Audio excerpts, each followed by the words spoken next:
that was not taught to us. But our body does give us signs also when we are fertile and when we are not fertile. Basically, all the time it gives us signs, all kind of signs. But we haven't been taught that.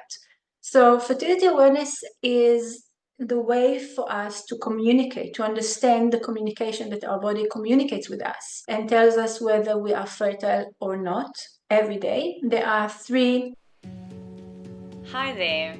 Welcome to the Aligned Living Podcast. I'm your host, Kathleen Galatly, and I'm super excited to have you join us. In these episodes, we're going to have some heart-to-heart conversations with experts, everyday wellness enthusiasts, and, well, anyone with a story to share about their journey towards a more balanced and harmonious life. Welcome to the Aligned Living Podcast, where well-being meets wisdom, and the journey is just as important as the destination. Let's dive in. Hi everyone, and welcome back, or welcome to those who are new. My name is Kathleen Galatly, and I am your host here at the Aligned Living Podcast. Today, I'm super excited to welcome our guest, Rona Mirimi, to the podcast episode 28. And I can't believe we're on 28 already. I have just loved each and every single conversation, and they just keep getting richer and more valuable. So welcome to those who have joined. We are going to kick off today's conversation, one that I am extremely excited about, a topic that I am personally very passionate about, and the title of this episode being Life Beyond Birth Control, which I think is a huge topic and needs to be spoken about. So there are a few other women that I would have chat to us about this. Rona, thank you so much for being here today. It is such an honor, and I just really want to say thank you for setting aside the time to be here. I'm going to hand over to you so you can just give a little introduction into, or I say a little introduction, but feel free to have liberty in what you share. I love hearing people's stories. I know you've done a lot of traveling, lived in a lot of different places. So yeah, the floor is yours. Thank you so much for having me. It's amazing. It's a great opportunity for me to speak that in different languages and to reach more women, because when I started my journey, it was not as known. We didn't have like Instagram and Facebook, or so it was like I had to Google it and to get dismissed by my gynae and all of that. So thank you, and I'm loving this opportunity to speak whenever with whoever wants to hear me. Every time I speak about this, it's like, oh, she starts again. So my name is Rona Mirimi, and I am a fertility awareness educator and a reproductive health coach. But it's very narrowing what I'm doing. I think that I am like supporting women from menarche until menopause, and in the continuum of the womb, basically, because the womb has a continuum, and it's not just getting pregnant, not getting pregnant. We are not like a switch of the electricity. It's much more than that. Our womb is amazing and knows to hold energy and knows to break down energy and knows to do everything, but we're not aware of its power, and we're not aligned with its power in these days. So my journey, actually, it depends, because it depends where I'm starting to talk about my journey. But I'll start when I was 16, and I'll go back when I was in my mom's womb, probably. Started when I was 16, and I had a boyfriend. He didn't know at the time that he's my boyfriend, and I wanted to have sex with him. And I was doing what I thought is the most responsible thing. I spoke to my sister's nanny because I couldn't speak to my parents. They were very like, no, you have to get married first. It's not they were religious, but they come from Romania, and very, very communist in their thinking. It's all about education. You can't do anything but study. So I went to my sister's nanny and I said, okay, this is the situation. Help me out here.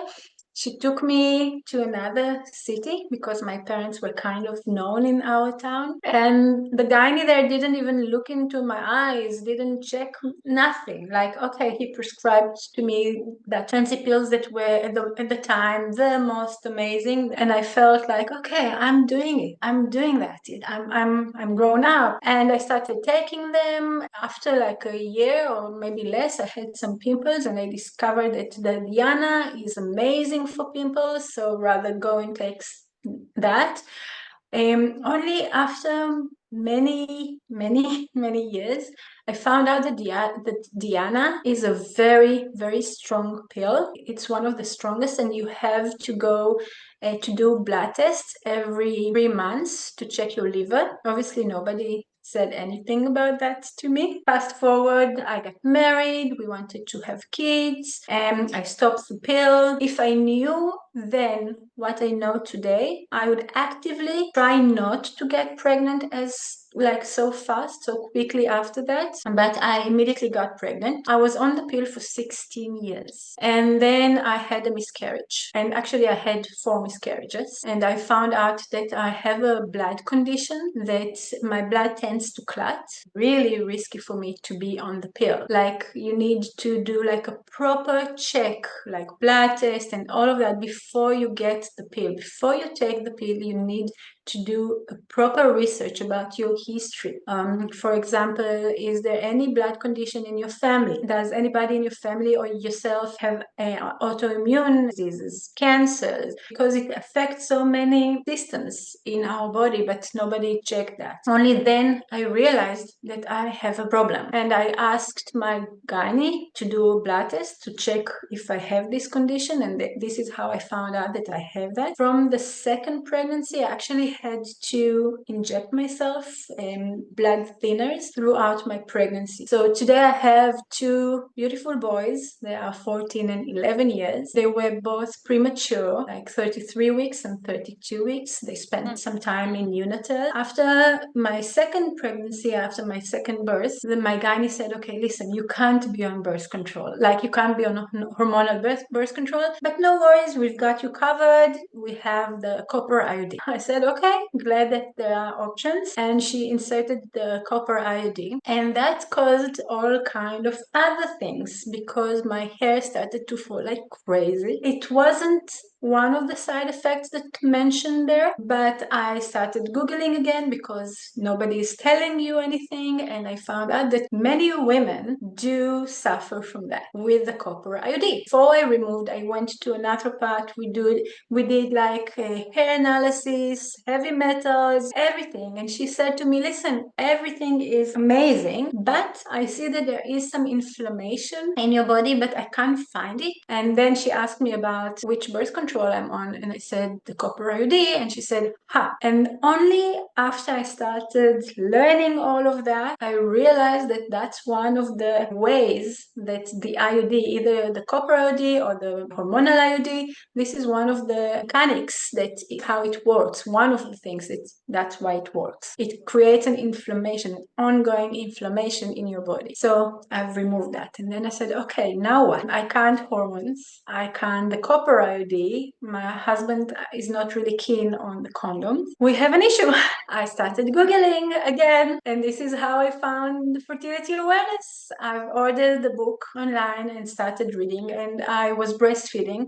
So all my cycles were a little bit off, not like by the book. And most of our cycles, I haven't seen a woman that her cycles are by the book, and especially when you are breastfeeding. And it didn't work for me, and it's really, really very, very thick book, and it took me hours, and which I didn't have with 2 young kids. And I decided that I feel that there is some truth in that. I knew that this is the way to go, but I had to make it work. So I took an instructor like myself today, and she taught me, and we did like charts, and I had somebody to ask questions. And the first time I was able to confirm ovulation, I felt so angry because I'm like, how can it be that I'm now 38 years old and only now I've learned this? I've had 2 C-sections, 6 pregnancies, and 2 births. I've been breastfeeding. I've been on this planet for 38 years, and nobody told me that I can actually do it myself. I don't need a doctor. I don't need anybody track my fertility. It's actually something that I can do by myself. How can it be? And like everything that I'm realizing, I said, okay, no, I have to master it. So it took me a few years until I was able to, with kids and everything, but I started learning to teach that. And then I realized, hey, there is not just one method. There are many methods out there. It's like fertility awareness is like an umbrella. It's fertility awareness based method. So there are many methods out. So why am I learning only one if I can learn 3? So I've learned 3 different methods to teach because we are different and we are in different places in our journey. And what is good for when you're breastfeeding is not necessarily the best when you're not breastfeeding. When you're perimenopausal, before menopause, like myself now, it makes more sense to learn to use something a little bit different. So in order to be able to meet everyone in her journey. So this is one thing of my story. But another part of my story is when my mom died in 2021, I went back home and I spent some time with my aunt. And she told me that my grandmother, from my mom's lineage, she have had 36 miscarriages. My mom had 10 miscarriages. I had 4 miscarriages. Part of why I'm doing that I discovered it because I had to discover it, but it's part of why I'm here. So meanwhile, I took that as well and I studied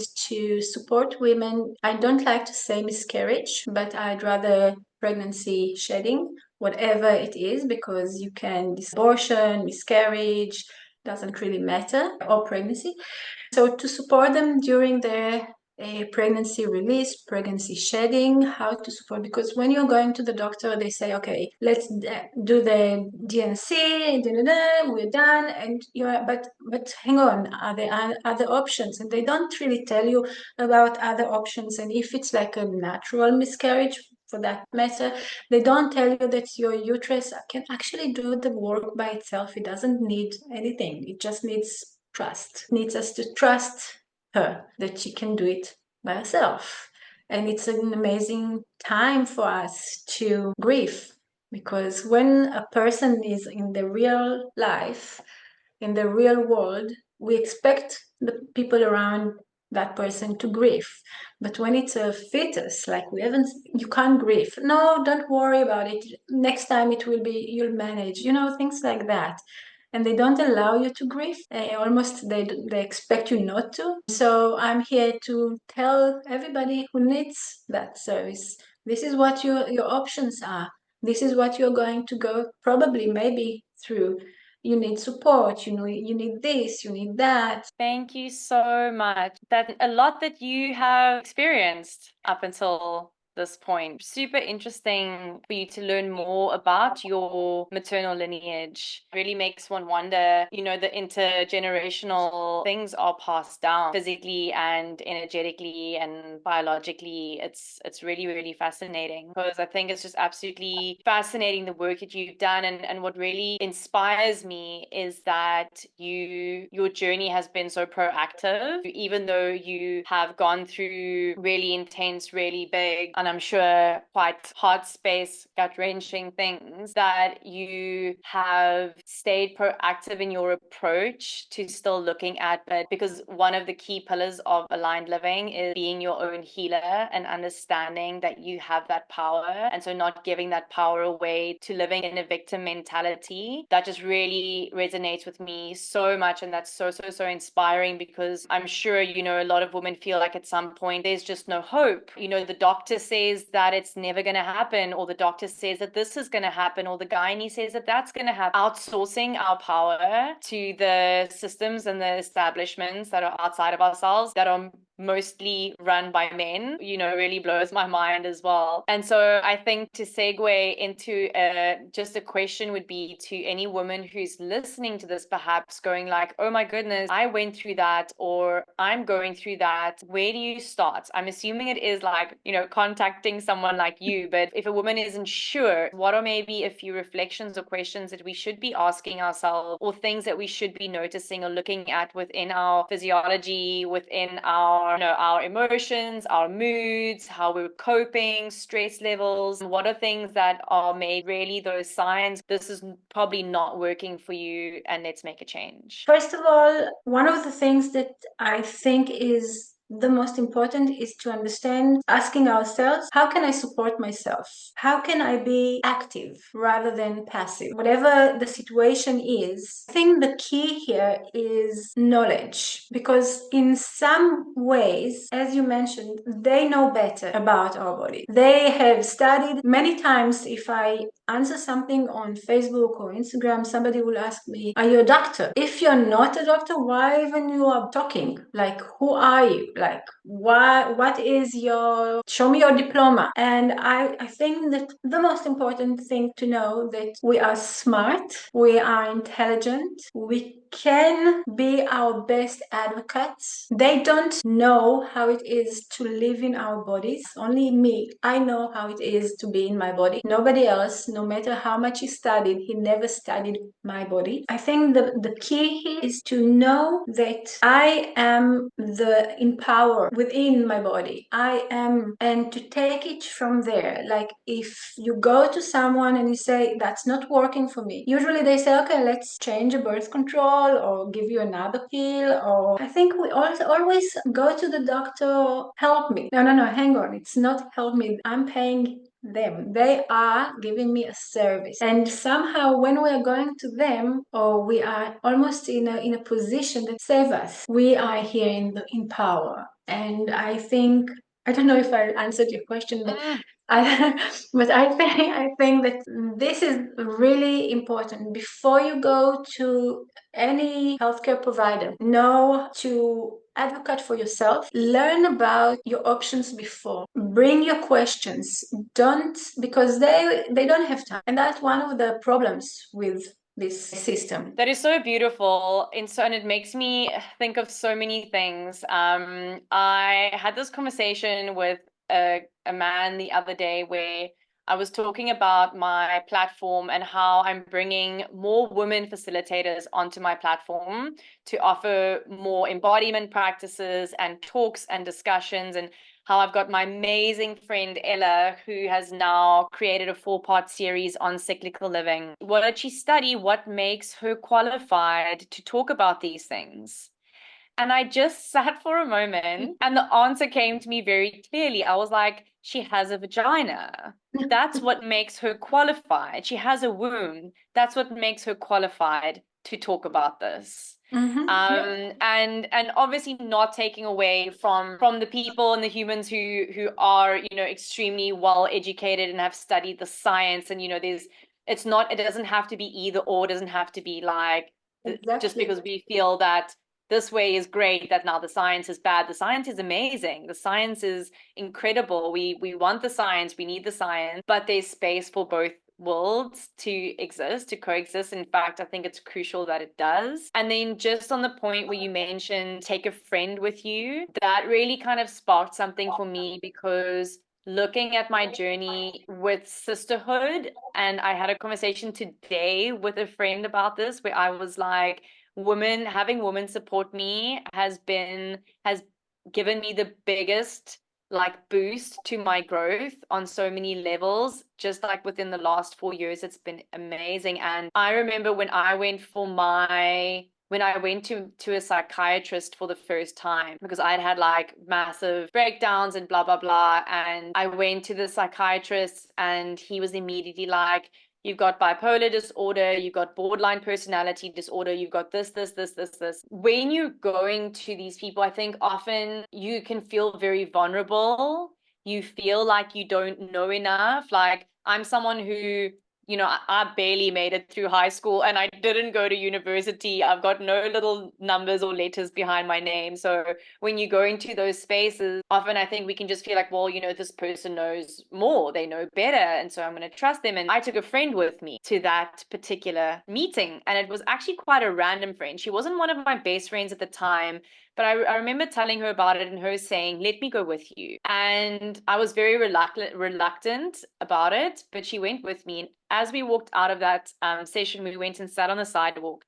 And she said to me, half of what that man just said is bullshit. And you need to Amazing. go and you need to go for a second opinion. It doesn't matter that he was a man, regardless of that. And I went for a second opinion to my psychiatrist, who was my psychiatrist for, I think, over 8 years. And I went to him and he was like, no, none of that. None of that. Like, he still diagnosed me with bipolar disorder, but a lot of the other things he was like, no. And I'm so grateful that I had support there and that I took a friend with me to that meeting. If she wasn't there, I would probably have agreed to whatever that person had said, because at that point I was so disconnected from myself. I think this comes in very similar when it comes to fertility awareness, when it comes to womb connection, when it comes to women knowing their bodies, is we weren't really taught to do that. Yeah. And then we step into the now wanting to potentially become pregnant, or we step into the cycle of perimenopause or menopause,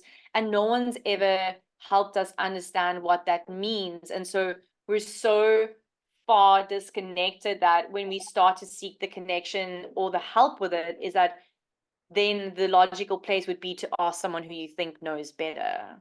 And so it really is this interesting balance of having support, having these, like the fertility awareness method, having practitioners like yourself or myself who are guiding these practices. But I think just so important to come back to what both you and I have said in the last like 10, 15 minutes has been like, it all starts with you. It starts with you. And I say this, and I said it in my class this morning again, no one knows your body better than you do. No. They can't, Yeah.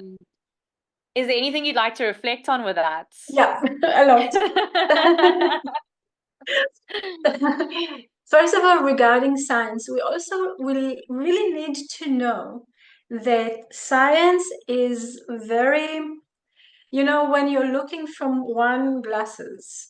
So this is science. It is doing its thing through colonialism, through capitalism, through those lenses.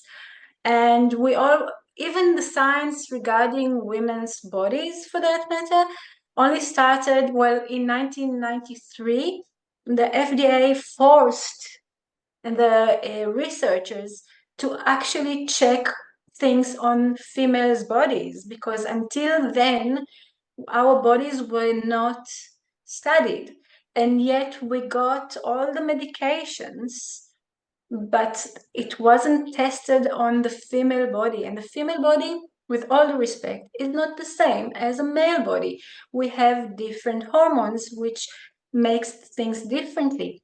And we know today that heart attack in women looks different than in men. So many women were misdiagnosed because of that. They treated women as a small man, which is like stupid, but never mind. So, and endometriosis, for example, it takes doctors about 12 years to diagnose one with endometriosis.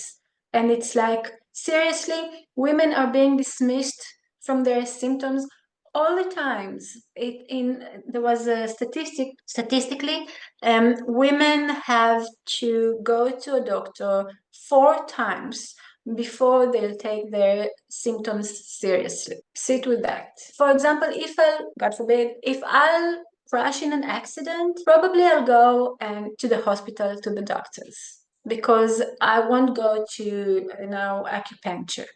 Now I'm in my perimenopausal years. I am experiencing all kind of symptoms. I'm not going to go to a doctor. I already booked myself with an acupuncture, and then just before our session, before our recording here, I said maybe also an Ayurvedic practitioner. Those will be the places I'll go and help myself with my situation that every woman will go through, because I don't think the doctor has any, like, well, they'll give me hormones. That's not a flash news for me.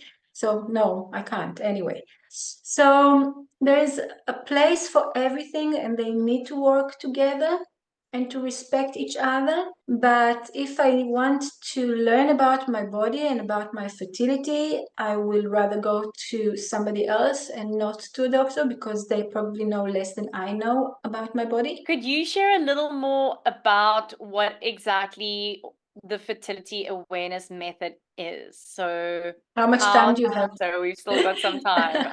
Cool. I know you mentioned that you're working with 3 different methods.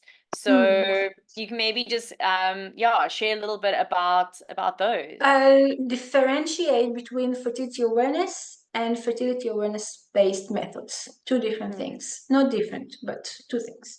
So the fertility awareness is the body way to give us signs. Our body gives us signs all the time, whether we are hungry and tired or whatever, we need to go to the toilet. All the time it communicates with us. And from a very young age, you'll teach your child, do you feel you need to go to the bathroom? You pull your ear. Are you tired? Things like that. We are teaching them the signs. But my mother didn't come to me and looked at my underwear and say, "Oh, you see, there's some white stuff. You're probably going to ovulate soon, and then you'll get your period." That was not taught to us. But our body does give us signs also when we are fertile and when we are not fertile. Basically, all the time it gives us signs, all kind of signs. But we haven't been taught that.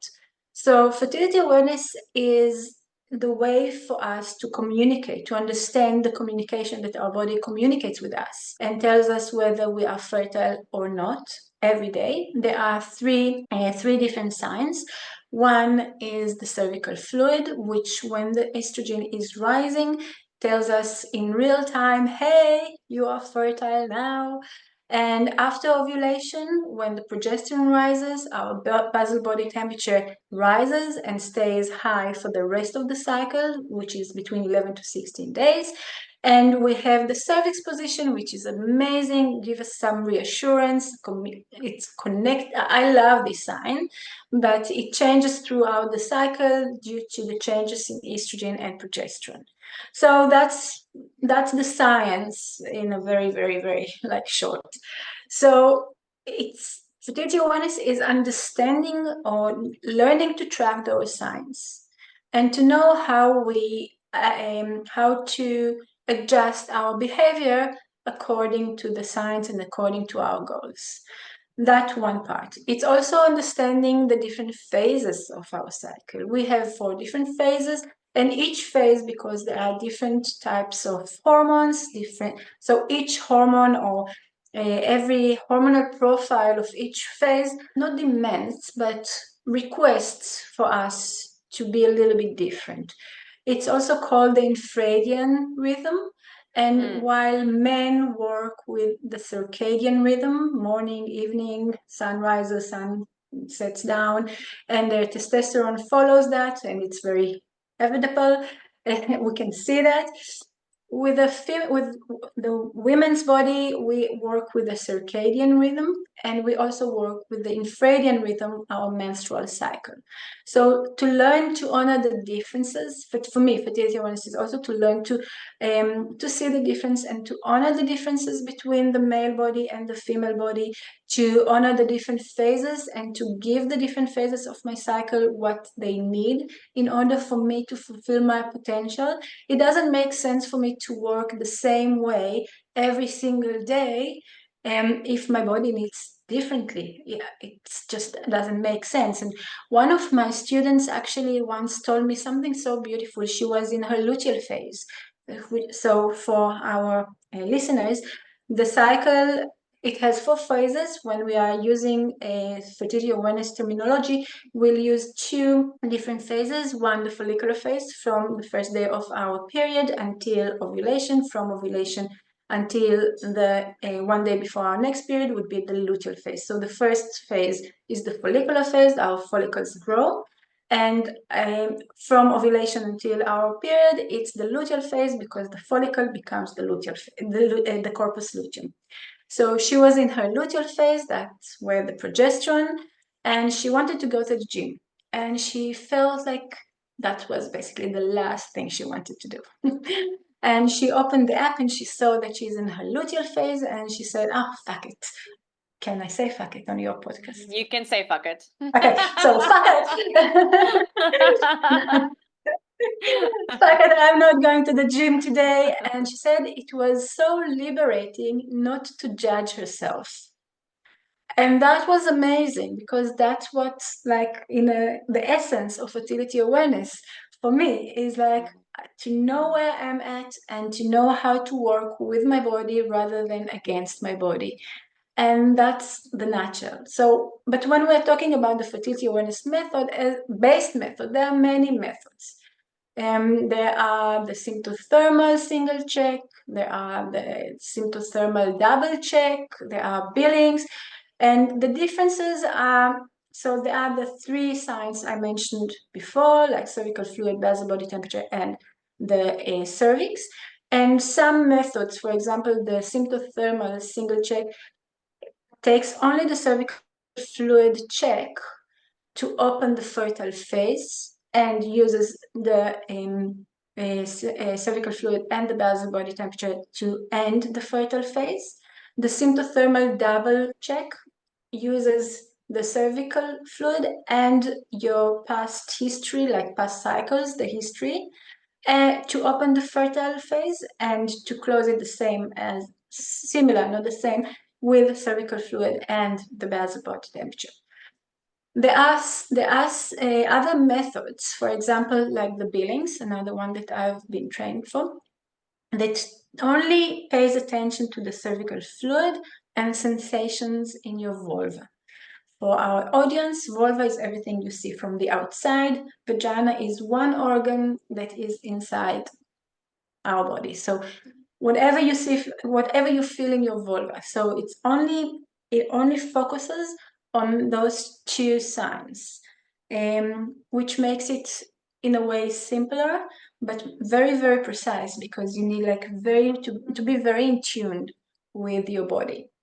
There are others that would use like the OPEC, ovulation predicting kit, that are testing for the LH, the surge in the luteinizing hormone, and the cervical fluid.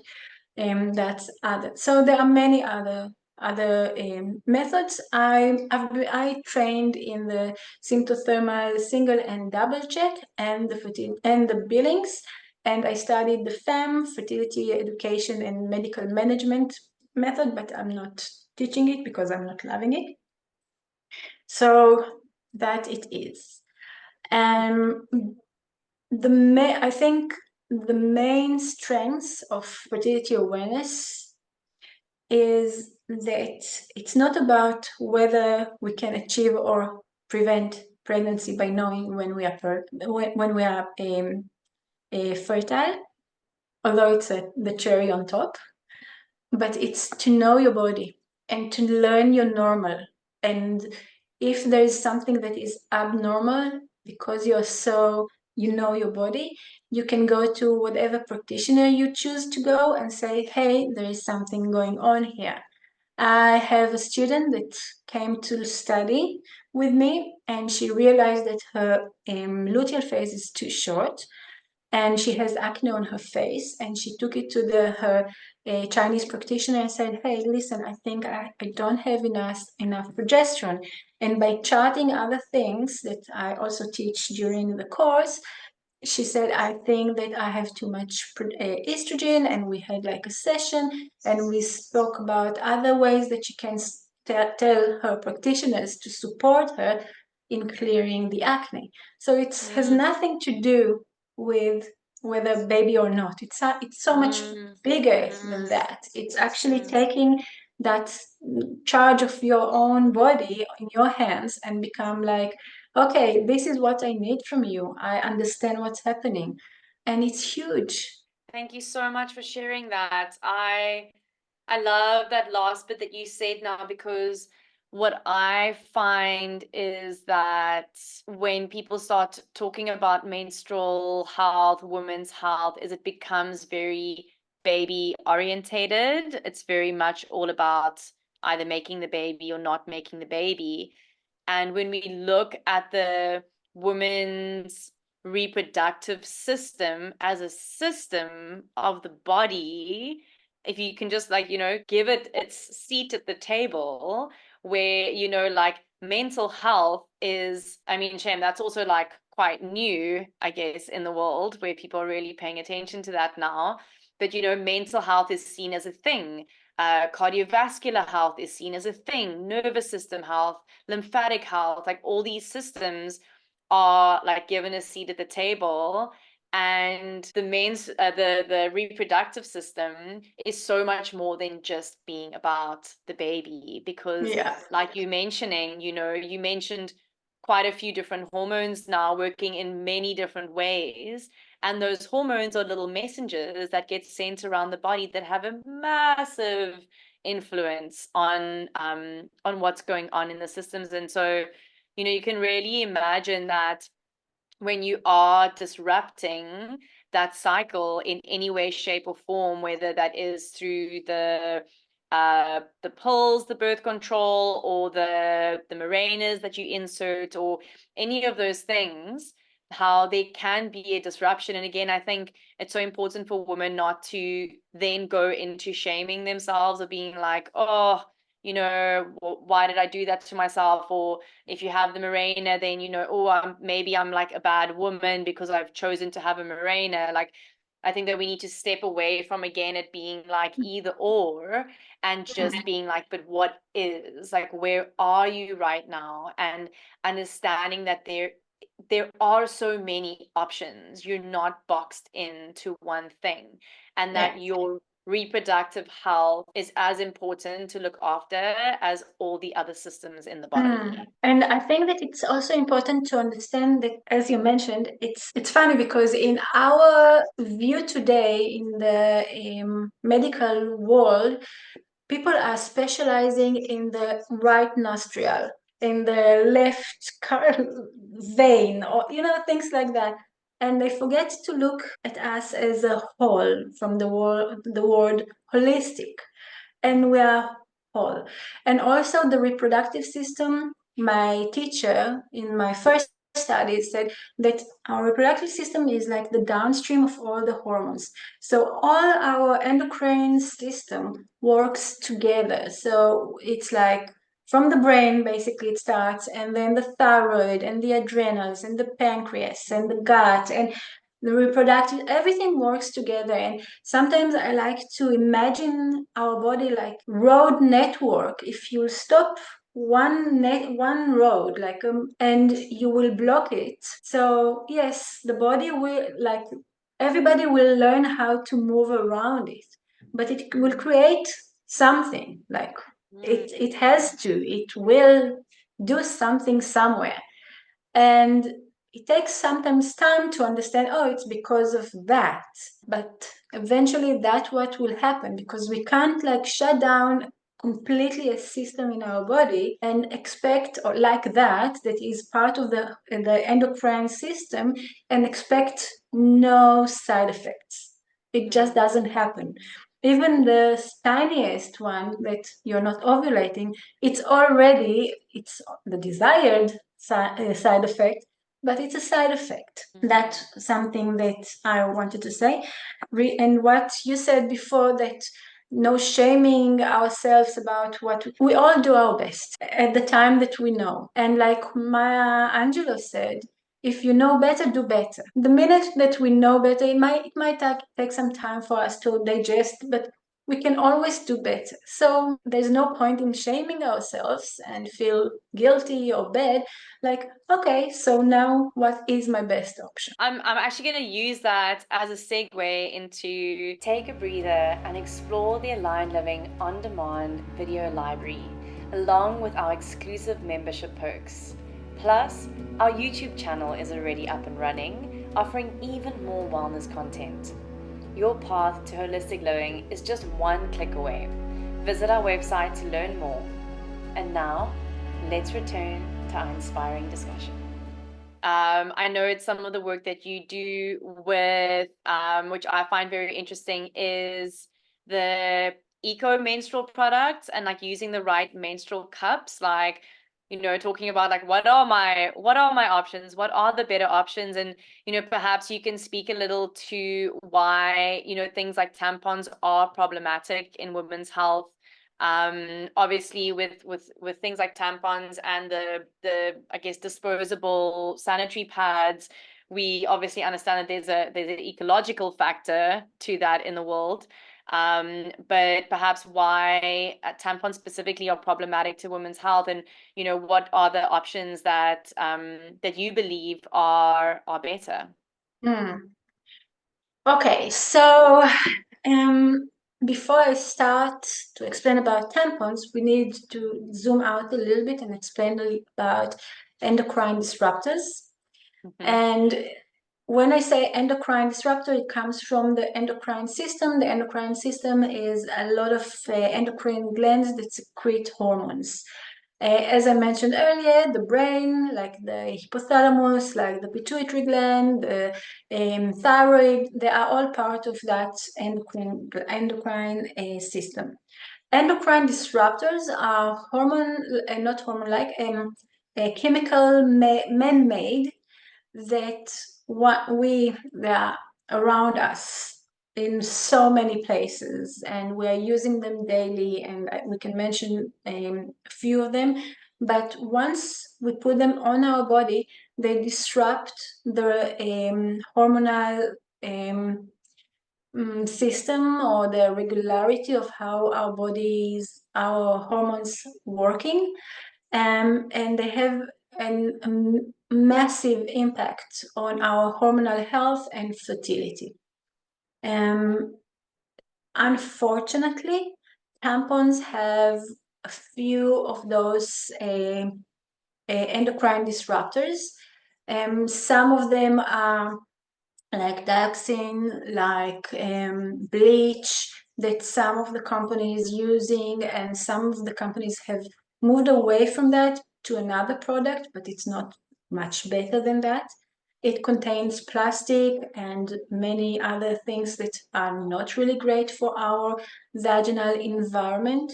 Also, the small fibers are made from rayon, which is basically a wood pulp that goes through another process. That from this process, it has, I can't really explain, it's difficult to explain, but from this process, it's a very toxic process. But this is the rayon, and the other fiber that they are using in tampons is cotton.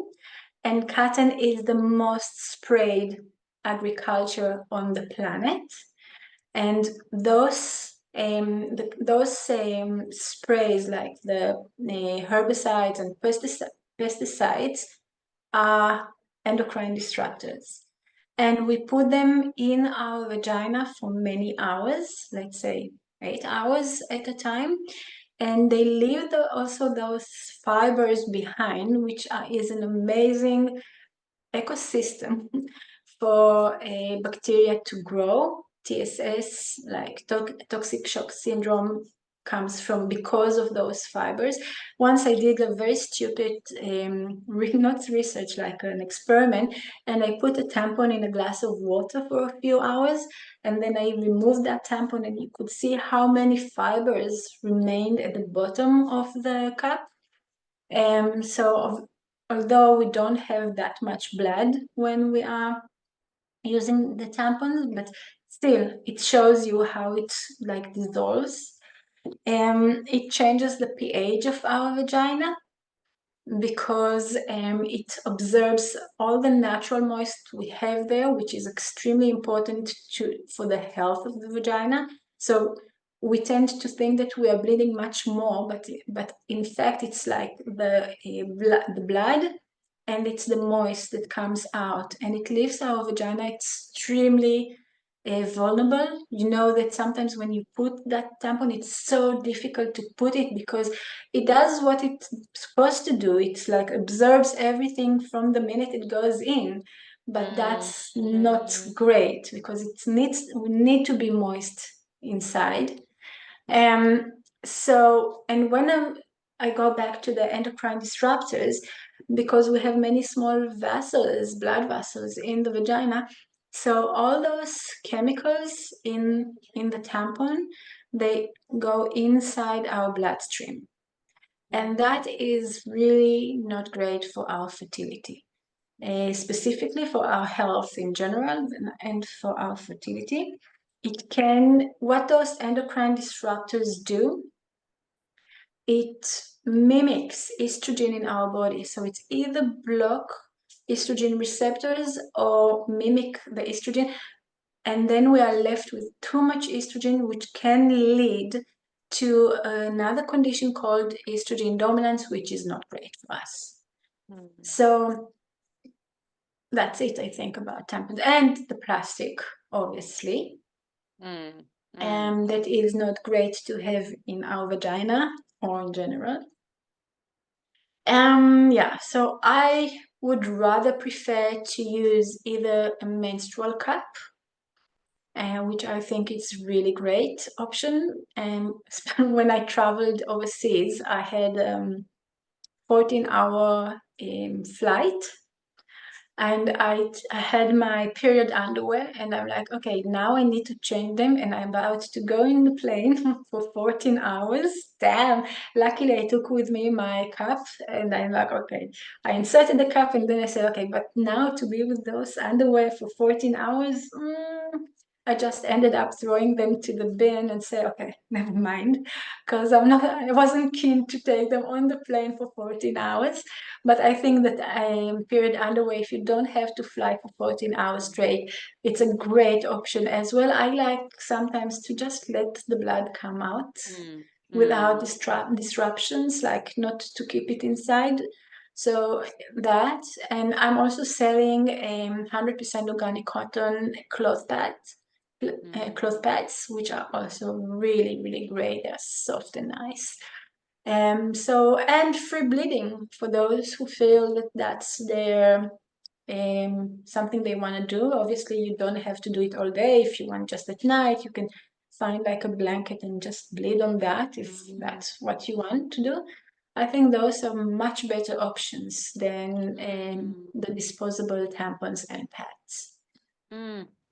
Thank you so much. That was extremely insightful and just like information that I don't think a lot of women know, which is just so it's so bizarre. I mean, I feel like I've only really gotten into this in the last 4 years, like in my 30s, and throughout my entire 20s, it just wasn't really a thing. And it's just like pop your tampon in so that you can go to work, so that you can get your things done, so that you don't have to worry about anything. And actually get the size that's one extra bigger, then you might need to worry about it less for, a little less time or a little more time. And it's really like it's fascinating to me that all of this is, as you said as well, like how are we at this age in our lives and we're going, wow, now I Exactly. understand, now I know. Mm, But all is as it should be and all in divine timing. So yeah. yeah, just I'm really letting this information land and just so I'm like I'm trying to keep present in this conversation, but as you're speaking, I'm just like, I need to send this to this friend. I need to send this to this friend. I need to send this to this friend. There's like so many of my ladies who, like, whether they know it or not yet, are listening to this podcast episode. Um, I wanted to ask you as we wrap up a little bit, is could you perhaps share three of your own personal daily practices that are maybe some practical that just help you to support yourself, to feel more aligned, to um, regulate nervous system, or practices that bring you joy, or whatever comes to mind? Oh, yeah. First, obviously, fertility awareness. I think it's one of the biggest self-care um, practices I ever did for myself because I know where I'm at and I know how to support myself and what my body needs from me, and emotional wise and nutrition wise and movement wise and all of that. So that would be the first one, to practice fertility awareness, to check my cervical fluid, to check my basal body temperature. It Once you've got the knowledge, it takes about 2 or 3 minutes out of your day, like 3 minutes less scrolling, 3 minutes practicing fertility awareness. It's an amazing way for me. The second one, I think, would be, I want to say, to prioritize, okay, to prioritize movement, but it's bigger than that, to decide what is important for you. And those would be the blocks of your day-to-day life, and everything else, if it's possible or what is available for you, to work around that. For example, movement for me is a big thing because it helps to regulate my nervous system, to chill a little bit, to be in my body practice, and that will always brings other ideas and things and whatnot.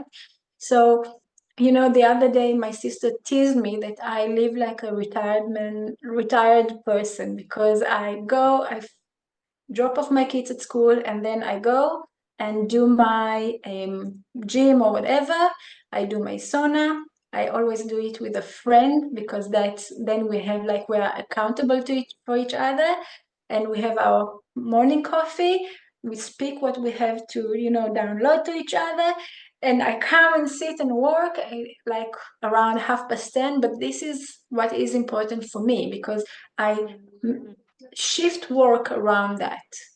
So it's maybe two or three here, but it's like to prioritize the things that are important for me and to work around that. And movement is extremely important because it moves energy, and energy is basically everything, emotions. And it's an amazing way for me to process things if I can't process them in my mind, and usually I prefer to process them first in my body.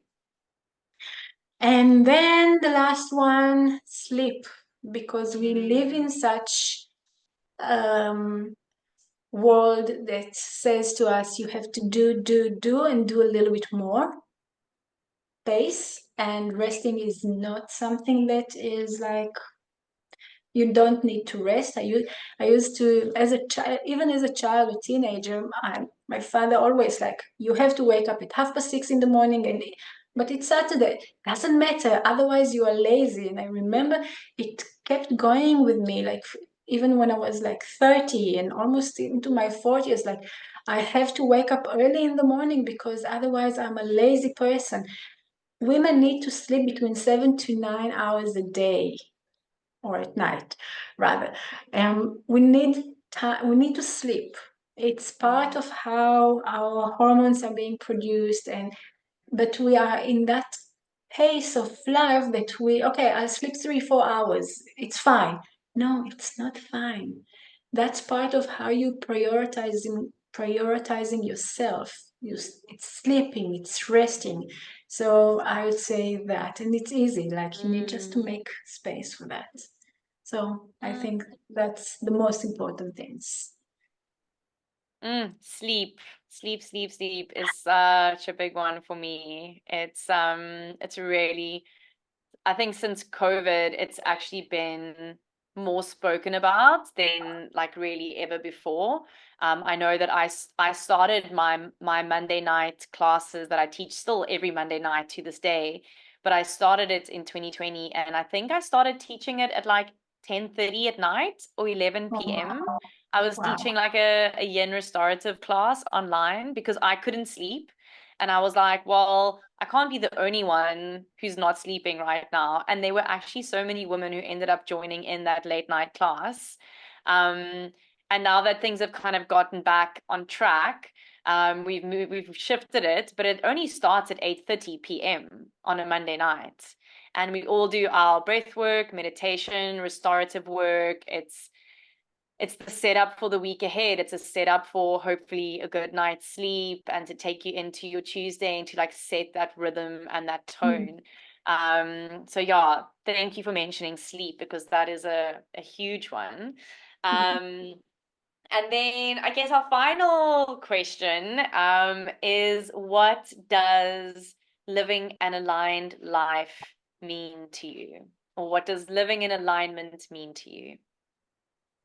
For me, it means to fulfill my purpose in the best way I can. Because if I live aligned, I'm aligned with my purpose, with my, and I'm shifting things around, like to be aligned with that. So I think it's just to fulfill my why and the reason I'm here, which I feel it's bigger than me. It's my sole purpose. And to also remember what my sole purpose is. And usually with our, like the nitty-gritty of our minds, we keep forgetting that our sole purpose, forgetting our sole purpose or not knowing our sole purpose. And this for me is to keep reminding myself that your soul paper be aligned. So it's like, yeah, fulfilling my Mm. purpose. I mean, I feel like you are doing just that, Rona. I can just, Thank you. when you hear someone speak, you can feel them speak. And I don't know have you done your human design? What Well, are you? I did mine, but then I did something even more amazing than that. It's very difficult to explain that, but it's something that I also offer to my women who want to get pregnant. It's like the shedding healing Mm, and connecting to the womb. mm, It comes from also from the family constellation and visioning things and working with the energetics of the womb. And I remembered my purpose, or not my purpose, my the frequency of my mm, soul. mm, mm. And once I know it, but I remember that I remembered it. So yeah. That is beautiful. Yeah, because I was just thinking now, like, I'm almost sure you must classify as a generator because you just like really light up. uh, yeah, it's generator. Yeah. Yeah, I was like, you must be a generator. I can feel that, and you just light up with this. So thank you so much for sharing your truth and your gifts and your knowledge with us here today. It's been such a privilege. Like I said to you earlier on, it's selfishly, I feel like these conversations are just so valuable to me that even if no one ever listens to this podcast, like I don't even care because these are just the greatest conversations. Thank Um, you. Thank you so, so much. And for all the women who I know are listening, what is the best and the easiest way for them to reach out to you and to get in touch? And do you have anything launching at the moment, or where do people get Okay. hold of you? So, although my Instagram at the moment is in Hebrew, it started in English and then it was half half, and then it moved to I will have an English one, but meanwhile, you can DM me on Rona.fertilityaware. My website is fertility aware for now, or you can either email me at nurturing@ronamirimi.co.za or WhatsApp me. That's also great. You can leave my number at the notes. Yeah, those are the ways. Amazing. Perfect. We And will put all if you that. see me somewhere, you can listen to your. I've had that happening in one of the summer camps. Oh, you are Rona from Fertility Aware. I'm like, Yes, that's me.